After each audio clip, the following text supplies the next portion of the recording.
Salam damai sejahtera di dalam Tuhan kita Yesus Kristus.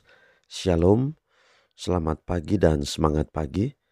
Jumpa kembali dalam renungan pagi kita untuk hari ini, Selasa 16 Januari tahun 2024. Dan pekabaran firman Tuhan kita di pagi ini dengan judul Oknum yang ada dengan sendirinya. Sebelum kita lanjutkan, mari berdoa. Bapa di surga, terima kasih untuk kebaikan-Mu dalam hidup kami hingga di pagi ini. Kami akan mendengarkan pekabaran firman Tuhan. Biarlah firman-Mu dapat menjadi berkat dalam kehidupan kami. Terpujilah nama Tuhan, dalam nama Yesus kami telah berdoa. Amin. Sekali lagi pekabaran firman Tuhan kita dengan judul Oknum yang ada dengan sendirinya.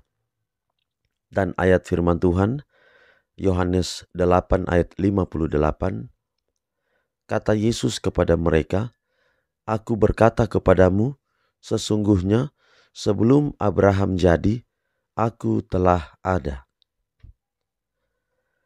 Abraham mempelajari dari Allah tentang pelajaran yang terbesar yang pernah diberikan kepada makhluk yang fana.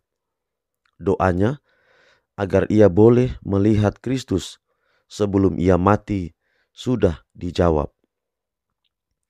Ia melihat Kristus, ia melihat segala perkara yang dapat dilihat oleh makhluk yang fana. Oleh mengadakan penyerahan sepenuhnya, ia sanggup mengerti khayal tentang Kristus yang diberikan kepadanya. Kepadanya ditunjukkan bahwa dalam mengaruniakan anaknya yang tunggal untuk menyelamatkan orang berdosa dari kebinasaan kekal, Allah sedang mengadakan suatu pengorbanan yang lebih besar dan lebih ajaib dari yang pernah dapat dibuat oleh manusia. Pengalaman Abraham menjawab pertanyaan, dengan apakah aku akan pergi menghadap Tuhan dan tunduk menyembah kepada Allah di tempat tinggi? Akan pergikah aku menghadap Dia dengan korban bakaran dengan anak lembu berumur setahun? Berkenankah Tuhan kepada ribuan domba jantan, kepada puluhan ribu curahan minyak? Akan ku persembahkan anak sulungku karena pelanggaranku dan buah kandungku karena dosaku sendiri? Mika 6 ayat 6 dan 7. Dalam perkataan Abraham, Allah yang akan menyediakan anak domba untuk korban bakaran baginya.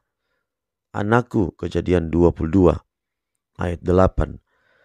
Dan dalam hal Allah menyediakan suatu korban gantinya Ishak, sudah dinyatakan bahwa tidak seorang pun dapat menebus dirinya sendiri. Sistem pengorbanan kafir semata-mata tidak berkenan kepada Allah. Ayah tidak boleh mempersembahkan anak laki-laki atau anak perempuan untuk korban karena dosa. Anak Allah sajalah dapat menanggung dosa dunia. Oleh penderitaannya sendiri, Abraham disanggupkan untuk melihat tugas pengorbanan juru selamat. Tetapi Israel tidak mau mengerti sesuatu yang tidak dapat diterima oleh hati mereka yang sombong. Perkataan Kristus mengenai Abraham tidak memberitahukan kepada para pendengarnya suatu makna yang dalam. Orang Farisi melihat dalamnya hanya alasan yang baru untuk mengkritik. Mereka menjawab dengan ejekan seolah-olah mereka hendak membuktikan bahwa Yesus seorang yang kurang waras pikirannya. Umurmu belum sampai 50 tahun dan engkau telah melihat Abraham? Dengan kebesaran yang penuh khidmat, Yesus menjawab, sungguhnya aku berkata kepadamu, sebelum Abraham ada, aku sudah ada. Suasana tenang meliputi rombongan orang banyak itu. Nama Allah yang diberikan kepada Musa untuk mengungkapkan buah pikiran tentang hadirat yang kekal, telah dituntut sebagai miliknya sendiri oleh Rabi Galilea ini. Ia mengumumkan dirinya sebagai oknum yang ada dengan sendirinya. Ia yang telah dijanjikan kepada Israel, yang permulaannya sudah sejak purbakala, sejak dahulu kala. Mika 5 ayat 1. Renungkan lebih dalam. Yesus melihat setiap kebutuhan saya sebelum dasar dunia dibentuk. Bagaimanakah saya dapat berterima kasih kepadanya saat ini karena telah mengasihi saya sebelum dunia dijadikan? Jadi Yesus sudah ada sebelum Abraham ada, sebelum Abraham jadi. Itu dalam Yohanes 8 ayat 58, ayat kita hari ini. Artinya oknum yang ada dengan sendirinya, itulah Yesus. Yesus yang adalah Allah, tetapi Allah yang kemudian menjadi manusia, itulah Yesus. Dia sudah ada sebelum segala sesuatu ada. Artinya bahwa kasih Allah sudah ada sebelum kita ada. Dia telah mengasihi kita. Jadi pertanyaan kepada kita adalah, apakah Yesus yang memenuhi kebutuhan kita? Patutkah kita berterima kasih kepadanya? Di jawaban ada pada diri kita.